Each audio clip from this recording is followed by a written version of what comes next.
Et c'est parti pour une nouvelle vidéo de pronostic foot. Ici, c'est Dams Prono, un parieur pas comme les autres et qui prouve ses bénéfices. Bienvenue à toi si tu es nouvelle ou nouveau et bien sûr, pense-y à activer la cloche pour recevoir une notification si je poste une nouvelle vidéo. Et bien sûr, si tu n'es pas encore abonné, abonne-toi si tu veux vraiment gagner des pépettes comme on dit avec les paris sportifs. Franchement là les amis, c'est incroyable parce que il n'y a pas deux ou trois ou quatre pronostics qui sont gagnants. C'est vraiment un perfect de chez imperfect. Je pense qu'on ne peut pas faire mieux au mois de septembre, honnêtement. J'ai donné deux pronostics pour la Ligue des Champions. Les deux sont passés avec une belle cote à 2,40. En plus, on a fait un joli 7 sur 10 le week-end dernier avec les pronostics Liga. Je pense vraiment, les amis, qu'on ne peut pas faire mieux. C'est difficile parce que voilà, on ne peut pas non plus tout deviner. Ce sont des paris sportifs. Et honnêtement, si on garde le cap comme ça avec de très bons résultats pendant plusieurs semaines, ça sera déjà top. En parlant justement des pouces, justement les amis, je compte sur votre soutien, sur le même soutien que sur les précédentes vidéos, avec près de 300 pouces bleus, plein de pouces bleus, plein de commentaires, franchement, plein de bonnes choses qui me font énormément plaisir. Voilà. Après, c'est vrai que quand on a des bons pronostics, ça aide. Mais voilà, ça me fait vraiment plaisir que vous soyez aussi nombreux à me soutenir, à m'encourager. Et bien sûr, on peut discuter ici en commentaire. Vous me donnez, vous, vos pronostics, ce que vous allez parier pour ce week-end, et on en parle. Avant même d'ailleurs de vous donner les pronostics, sachez qu'il y a le jeu concours. Qu'est-ce que c'est ce jeu concours? C'est simple les amis. Alors, il faut écrire ici en commentaire le score exact de chaque rencontre. Ok, c'est long. Sauf que ça vaut le coup, les amis, parce qu'il n'y a pas non plus 500 participants. Et si c'est vous qui devinez le plus de score exact entre la journée 1 et 19, vous remportez tout simplement une entrée dans un stade au choix, que ce soit en France ou en Espagne. C'est moi qui vous l'offrira. Bref, ça, c'est le petit jeu gratuit. Et maintenant, les amis, on va passer au pronostic de cette sixième journée de Liga. Alaves Athletic Bilbao pour le vendredi 22 septembre. Sur ce match, les amis, pour moi, ce sera assez serré. Alors, c'est vrai que les Basques sont favoris avec une cote plus ou moins de 2,15. Mais voilà, ils sont quand même très irréguliers. En plus, Nico Williams est absent. Ils sont à l'extérieur. Alaves joue vraiment sa peau pour espérer, vraiment espérer, se maintenir en première division. Ça va être difficile quand même. Mais à domicile, sur ce genre d'équipe, ils doivent au moins essayer de grappiller un point pour vraiment être dans la lutte, dans ce maintien, parce que c'est déjà très dur pour eux. Ils ont un seul point au compteur. Et à mon avis, ils ne feront pas mieux qu'un match nul. Donc, match nul sec, cote à 3,15 entre l'Alaves et l'Athletic Bilbao. En parlant des cotes, les amis, sur les 10 pronostics que je vous donne, sur l'ensemble de tout ça, ça fait une moyenne de cote de 2,20. Donc, franchement, si on refait un 7 sur 10 comme la semaine dernière, ça serait vraiment incroyable. Et bien sûr, à la fin de la vidéo, je vous donne mes pronostics, qu'est-ce que je vais parier, etc., etc. Allez, on bascule sur la journée du samedi 23 septembre. Alors là, c'est Gérone-Majorque. Gérone fait une saison mais impressionnante pour l'instant. Début de saison mais incroyable parce que Gérone, c'est une équipe quand même qui était en deuxième division il y a 2 ou 3 ans, mais je crois que c'était même il y a 2 ans. Et là, ils sont à 13 points, les amis. 13 points. Ils ont gagné 4 fois. Ils ont fait un match nul. Ils sont invaincus. Et en plus, il y a des belles victoires également.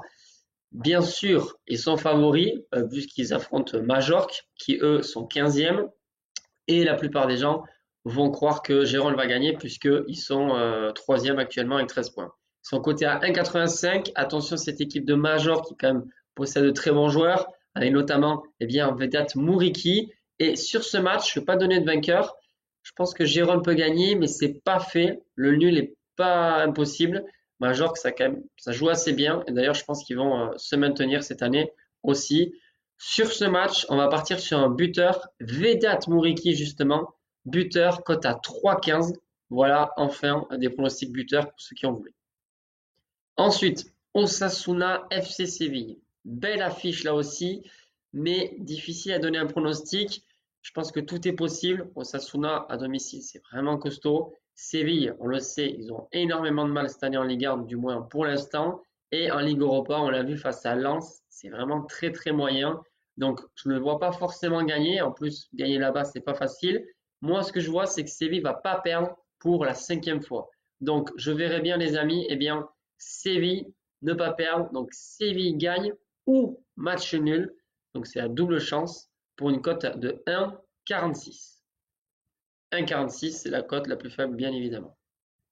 Ensuite, le Grand Barça face au Celta de Vigo. Alors là, j'ai hésité. Est-ce que je pars sur plutôt un pronostic buteur, parce que c'est vraiment pas mal, mais finalement les cotes pour les buteurs sont quand même assez basses quand on voit Robert Lewandowski, plus on avance dans la saison, et même les autres buteurs, à chaque fois qu'ils marquent quelques buts, eh bien la cote, elle est vraiment basse. Et finalement, je ne sais pas si c'est très rentable de parier sur ce type de buteur comme Robert Lewandowski, parce qu'il cotait plus ou moins 1,60, 1,55, je crois que j'ai vu. C'est vraiment très faible. Bref, je vais partir sur ce pronostic, les amis. Barcelone gagne par 2 buts d'écart ou plus, et la cote est belle. Elle est à 1,70, plus ou moins. Ensuite, Almeria-Valence, dernière affiche pour le samedi 23 septembre. Sur ce match, les amis, j'ai des doutes, vraiment pas confiant. Donc ça c'est clair, je ne vais pas choisir ce pronostic pour parier. Mais voilà, on va essayer quand même de le faire passer. En plus, c'est une belle cote. Almeria-Valence, pour moi, ce sera une victoire des visiteurs une nouvelle fois après leur magnifique victoire 3-0 face à Atlético Madrid.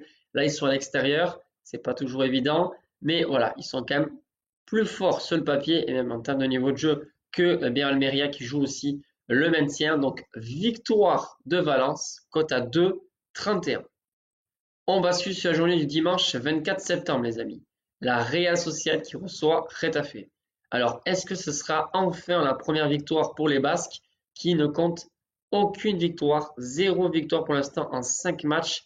L'heure est grave, là il va falloir vraiment engranger les victoires pour bien commencer, essayer de remporter des matchs pour pouvoir se hisser un petit peu dans les places européennes parce que c'est quand même normalement l'objectif numéro 1 pour la Real Sociedad, c'est de pouvoir se qualifier au moins pour UEFA Conference League.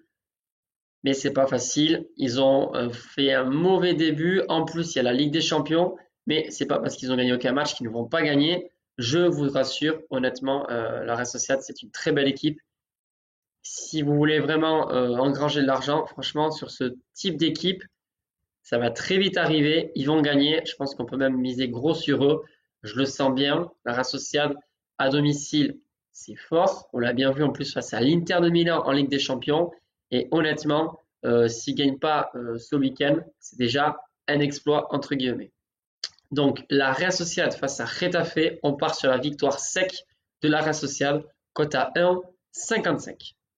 Ensuite, les amis, Rayo Vallecano, Villarreal. Rayo Vallecano est 6e, Villarreal 13e. On va prendre en compte également, bien sûr, la fatigue chez les visiteurs parce que Villarreal, non seulement a joué jeudi soir, même si après ça va, il joue dimanche et pas samedi, il y aura la fatigue forcément et l'expérience peut-être va y jouer, mais en tout cas, difficile de donner un vainqueur sur ce match. Donc, les amis, en plus, ils ont perdu Villarreal face à Panathinaikos. Franchement, j'ai été surpris. Pour moi, sur ce match, on va partir sur les deux équipes marques. Donc oui, BTTS, cote à 1,53. Ensuite, Betis, Cadiz. Betis, pareil, ils ont joué aussi en Europa League. Ils ont même perdu là-bas en Écosse. Pareil, j'ai été un petit peu étonné. Moins que Villarreal quand même. Betis est 10e et donc reçoit cette équipe de Cadiz, l'équipe promue aussi de deuxième division, accompagnée de leur super buteur de Negredo. Honnêtement, je ne pense pas que Cadiz va réussir à ramener un petit point, voire plus, de cette pelouse de Betis qui est quand même assez solide à domicile. Donc, je vais partir sur les favoris. Victoire de Betis à domicile, cote à 1,79. Ensuite, Las Palmas, Grenade. Deux équipes qui vont forcément jouer le maintien. Las Palmas parce qu'ils sont montés de deuxième division, mais Grenade qui, à mon avis, leur niveau de jeu est assez bas. Voilà, c'est tout ce que j'ai envie de dire. Grenade, franchement, ils sont très décevants. Ils encaissent énormément de buts. Je crois qu'ils ont encaissé 10 buts en 2 matchs. 5 contre la Real Sociedad. Et non, 4 contre Gérone. Donc 9 buts en 2 matchs. Pourtant, ce n'était pas non plus le Barça et le Real en face. Moi, je pense que les lacunes défensives, les amis, ça fait beaucoup. Et honnêtement, si tu veux te maintenir en première division espagnole, la défense, c'est vraiment primordial. Bref, moi je pense que les locaux peuvent le faire, même si je ne suis pas très serein sur ce pronostic. Victoire en sec de Las Palmas, cote à 1,97. Ensuite, Atlético Madrid, Real Madrid, le gros choc les amis. Ça se jouera également dimanche soir, c'est le dernier match de cette 6e journée de Liga. Il n'y aura pas donc de match le lundi pour une fois. C'était un gros match, certes, mais est-ce que ça vaut le coup de parier? Attention, un petit conseil que je donne, souvent les grosses affiches, c'est là justement où on perd de l'argent parce qu'il y a souvent des surprises ou tout simplement parce que c'est difficile vraiment de donner un pronostic sur ce match. Alors, si on regarde un petit peu les absences, eh bien, chez l'Atlético Madrid, il y a toujours Coquet, le capitaine, qui est quand même assez balèze, Lemar, De Paul, Depay, et j'en passe parce qu'il y en a d'autres, mais ça, c'est vraiment les absents principaux. Et franchement, en attaque, je suis pas très inquiet parce qu'il y a quand même Morata, il y a aussi Antoine Griezmann, mais en défense, c'est moyen. Honnêtement, l'Atlético, je les sens pas sereins. En plus, ils ont perdu 3-0 contre Valence le week-end dernier. C'est vraiment une prestation très décevante. Et de l'autre côté, on a un Real Madrid qui est incroyable. 5 matchs, 5 victoires. En Ligue des Champions, ils ont encore gagné. Mais de quelle manière? En Ligue des Champions, ils affrontent Union Berlin et ils gagnent à la toute dernière minute. Ils ont gagné aussi plusieurs matchs de justesse, notamment face à la Real Sociedad. La défense me fait un peu peur et c'est pas pour rien. Il y a Militao qui ne sera pas là, qui est toujours absent. Carvajal qui est un super défenseur qui est également blessé. Et en plus, eh bien, on a Vinicius qui ne sera pas là puisqu'il est absent en ce moment. Donc, est-ce que les attaquants du Real seront au rendez-vous? Enfin, je dis attaquant, mais Bellingham, il n'est pas attaquant, il fait que marquer. Mais au bout d'un moment, il va plus marquer, les gars. Bref. Et en plus, au poste de gardien, on n'a pas Courtois. Donc, je ne sais pas si il va faire un super match remplaçant, mais voilà, je suis inquiet pour le Real Madrid. Je me dis jusqu'à quand ils vont enchaîner les victoires. En tout cas, je vois pas l'Atlético gagner. Voilà, face à un bon Real en ce moment. Et le Real qui réussit pour l'instant ses débuts, assez exceptionnel quand même, 6 victoires d'affilée, dont une en Ligue des Champions. Mais comme je vous dis, c'est quand même, c'est pas non plus le meilleur Real Madrid qu'on a vu. Ils sont à l'extérieur. Donc pour moi, les amis, on va partir sur un match nul sec, cote à 3,45. Et après cette longue vidéo, je vais enfin vous donner le match ou les pronostics qui m'intéressent le plus, les amis. Alors, il y a un pronostic que je donnerai demain, samedi matin, que je vais peut-être parier. Voilà, tout simplement. Et le match qui m'intéresse, les amis, eh bien, c'est le premier. C'est entre Alaves et l'Athletic Bilbao. Je vais tenter le match nul, cote à 3,15. J'ai bien dit tenter, donc ce ne sera pas une grosse mise, les amis, parce que là, je crois que j'ai fait passer tous mes paris sportifs foot. Ah non, pardon, je suis un pari perdant depuis le début du mois sur le football. Donc forcément, toutes séries ont une fin. Et voilà, c'est quand même un pari risqué. Donc si vous voulez me suivre, ne misez pas gros, les amis. Et bien sûr, en simple. Donc Alaves Athletic Bilbao, match en simple, cote à 3,15 pour le match nul. C'est ce que je vais parier. Bref, rendez-vous demain matin, les amis, pour d'autres pronostics. Et bien sûr, ici en commentaire, j'attends vos réactions. Merci les amis, à demain, ciao ciao.